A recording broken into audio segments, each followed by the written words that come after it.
연단 뒤편 우리 군부 지도자가 신경질적으로 넥타이를 풀었다. 군부는 확장을 원하고 있는데 그들의 지도자인 이강은 그거를 자제하고 있는 스탠스를 보여줘가지고 군부가 이강에 대해서 불만을 표하고 있는 상황이다. 과연 지금 이 나라가 제대로 굴러가는 게 맞나? 라면서 군부의 지도자인 이강이 장군에서 내려옵니다. 이럴 수가. 그러면 지형 트렛이 달린 우덕순을 우리 장군으로 임명한다. 연극의 극단주 정치인들을 감청하고 있는 사실이 걸렸다고? 그렇답니다. 자, 디시전에 뭐 찍을 거 없죠? 우리 군대를 뽑아야 되는데 보병 장비가 12,000개가 남아? 그러면은 뽑아도 되지. 우리 보병은 구보에다가 포병 지원으로 12개 사단만 뽑자. 처음 중국을 칠 때 딱 보니까 그다지 사단 많이 뽑기가 불가능할 것 같아요. 우리 바닐라 일본의 시작 사단이 60개인데 우리는 30개라 가지고 조금은 더 힘들 것 같습니다. 중국계 거주지 제한.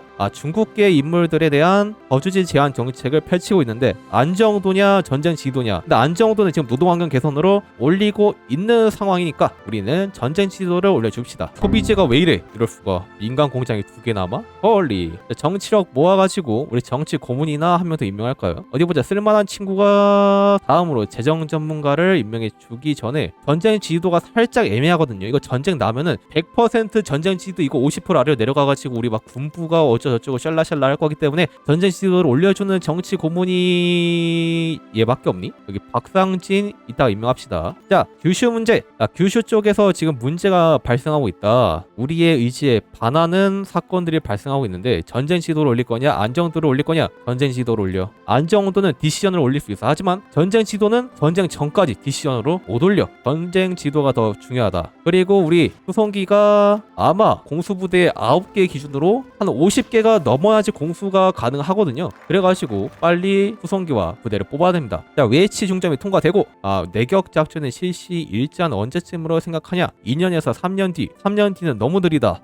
빠르게 전쟁을 하자. 빠르게 주변 국가들에 대한 전쟁을 준비하고 있나 봅니다. 정치력이 모이면은 전쟁 지도 올리는 친구 임명하고 그 다음에 재정 전문가 임명을 합시다. 공항은 지어지고 있고 우리 육군 경험치가 모였으면은 공수부대 편제를 물어보는 사람이 있을 수도 있어가지고 언급을 하는 거지만 대충 9공수 아니면은 약간 12공수가 국룰이었거든요. 내가 알고 있기론 그런데 지금은 달라졌을 수도 있긴 해. 자, 보병 장비가 지금 4,000개가 남는다니까 일단은 12사단 뽑고, 자, 2개의 사단은 예비대로 놓고요. 10개 사단 따로 배치해가지고 너희는 뭘 하면 되냐? 바로 여기 북경 지역 쪽으로 상륙을 갈 수 있도록. 이 전쟁을 절대 만만하게 봐선 안 되기 때문에 처음부터 풀파워로 중국을 밀 준비를 한다. 사용 가능한 모든 수단을 써가지고 중국을 밀어야 돼.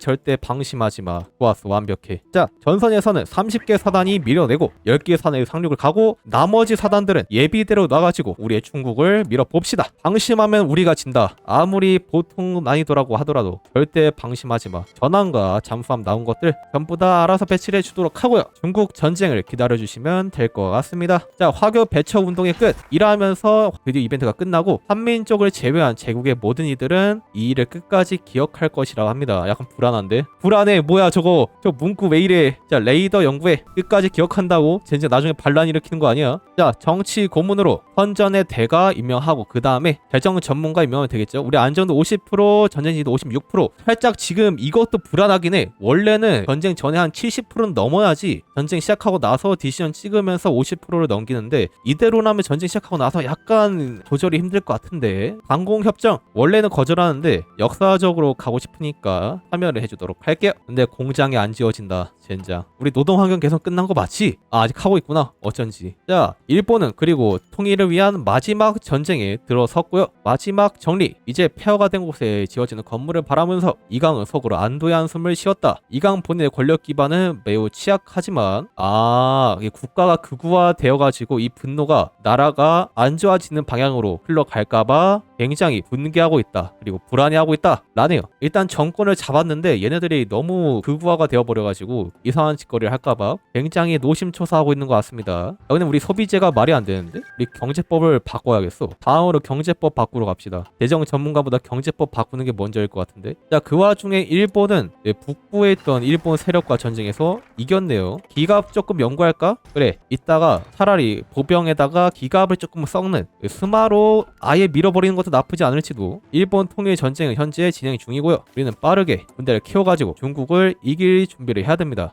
보병 장비가 좀 모자르니까 12개 사단 뽑지 말고 6개 사단만 뽑을까? 예비대 8사단 그리고 공수부대 6공경치 모아가지고 구공수 됐고요. 얘네 배치를 해주도록 합시다. 당연히 교리는 공수부대 교리 찍어줘야겠죠? 여기서 조직력을 깎는 공수부대 교리 옛날에는 사귀었는데 요즘은 사기까지는 아니지만 그래도 나쁘지 않거든요. 여기까지는 교리 찍어주도록 하겠습니다.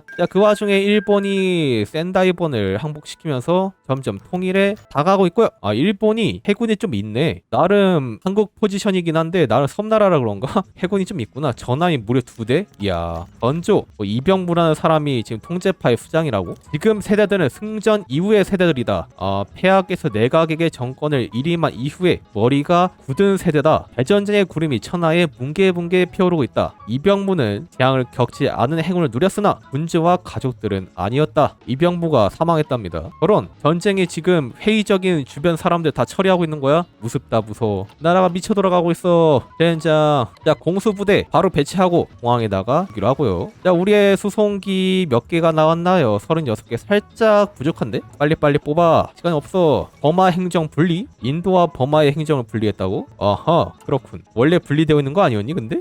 정치력 150이 모였으니까 부분 동원령으로 경제법 바꿔줍시다. 소비재가 말이 안 된다. 소련과의 접촉 중점이 통과되면서 소련과의 불가침 조약을 맺으라고 하는데요. 서몽골 정부의 존재를 인정하지 말고 연해준의 러시안들의 권리를 보장하겠다고 약속을 해줍시다. 일본 제국의 통일 전쟁은 계속해서 진행 중이고 소비에트 연방이 불가침 및 동의를 하면서 다행히도 소련과 전쟁을 하는 시나리오는 피해갈 것 같습니다. 일본 히로히토의 트레이드 정치력 획득 플러스 25%? 야 왜 이렇게 좋아? 안정도보다 저게 더 탐나는데? 안정도 15%에 항복 한계치 전쟁 지휘도 핵심 요소 사단 방어? 이야 기가 막히는데 이것이 히로히토인가? 이 친구는 바닐라에서도 모드에서도 사기잖아. 일본도 한번 하시죠. 그것도 나쁘지 않겠다. 보병 장비에다가 좀 더 투자를 해주도록 할게요. 어차피 중국은 공군이 그렇게 많지 않을 거기 때문에 우리가 공군을 뭐 거지같이 뽑아도 알아서 질 겁니다. 우리 친구들 지휘력이 쌓였으니까 군수의 마술사 하나 찍어줘. 중국을 빌 때 굉장히 중요하죠. 전쟁이 언제 터질지 모르겠네. 전쟁 언제 터지니? 이거 찍히면 터질 것 같은데? 황하가 유동친다. 이거다. 이거 잠깐 전쟁이 바로 전이잖아. 뭐 찍을 거 없지? 보병 전문가 임명할까? 보병 전문가 임명해. 천지를 뒤흔들다 통과됐고 드디어 중국 전쟁 시작? 그럼 중국 전쟁 시작하기 전에 잠깐 공수교리 전투 투입까지 찍어. 우리 수송기가 지금 몇 개? 62대? 좋은데? 이러면 상륙 작전 짜기 가능하거든요. 훈련 돌려놓는다는 거 깜빡했다. 그냥 준비해. 공수를 베이징 국경에다가 준비를 합시다. 오케이 좋았어. 완벽해. 불의의 사고 제25 보병사단은 정치적으로 무관심했는데 병사들에게 중요한 것은 오늘 저녁밥이었고 그런데 이제 이등병이 점호에 나타나지 않다. 비상에 걸렸다. 상부로 보고된 후 연대장은 이 실종이 중국군의 소행일 것을 제기하면서 전 대대를 집결시켰다. 이후 양국은 국경에서 대치했고 중국군은 경계하며 사유를 물었지만 한국군은 병사 수색을 이유로 들었다. 이는 분명히 중국인들의 소행이다. 해병 4시 김모진은 중국군을 공격하라 명령했고 이에 따라서 양측의 교전이 시작이 되었으며 이등병은 수색대에 복귀해 있는 상황이었다. 이렇게 어이없이 중국 전쟁이 시작이 됩니다. 연대장님 정말 발표해도 되는 겁니까? 대한제국의 중화민국 국경정부와 국민정부에 대한 선전포고 루거우 차우 사건 한박이네요. 상륙 지원 우리 해군한테 넣어주고요. 바로 우리 군대들 공세하면서 상륙도 같이 들어가. 그리고 공군 투입되어 있지. 가자 친구들. 안정도 73%, 전쟁지도 50%, 전쟁지도는 한 번 더 올려야겠는데. 중국은 중화연합전선을 형성하면서 지들끼리 뭉쳤고요. 내격작전 개시 찍어가지고 사단 공격과 사단 속도를 올립시다. 한중전쟁. 한국과 중화민국 사이의 갈등은 최근 몇 년간 고조가 되었으며 드디어 전쟁이 시작이 되었다고 합니다. 한중전쟁. 다른 이들은 칼이며 접시다. 우리들은 고기이며 생선이다. 전쟁의 시작. 연구로는 일단 산업을 찍어주면서 게임 속도 4배속으로 해놓고 빠르게 국경을 따로 갑시다. 궁궐안 이강이 황제한테 갔는데 아무리 중국이 숫자가 많다 한들 우리의 군세를 막을 수는 없을 거라고 보고를 했답니다. 근데 이강은 말해놓고도 헛웃음이 나왔대요. 본인도 아마 중국을 못 이길 거라고 생각을 하고 있지만 그냥 보고는 그렇게 했다고 합니다. 병들이 그리 말하니 지금도 마음이 놓이는구려 라고 하면서 엄청난 디버프가 붙습니다. 이게 진짜 말이 안 되는데 사단 속도 마이너스 65%, 현지 인력 마이너스 60%, 거리 조직력 회복 마이너스 40%, 지상 지원 75%, 사단 공격 마이너스 90%, 지상 공격 변동치에다가 저항도 암소, 저항도 증가, 수능도 증가 등등등등 이런 미친 디버프가 붙습니다. 이것 때문에 난이도가 엄청나다는 건데 어떻게든 이걸 뚫고 중국을 먹어야 돼요. 그리고 해당 디버프는 단기적으로 우리 스페인 내전처럼 요걸 하나 찍어서 30일 동안 디버프 제거가 가능합니다. 30일 안에 국경을 밀어야 돼. 가자.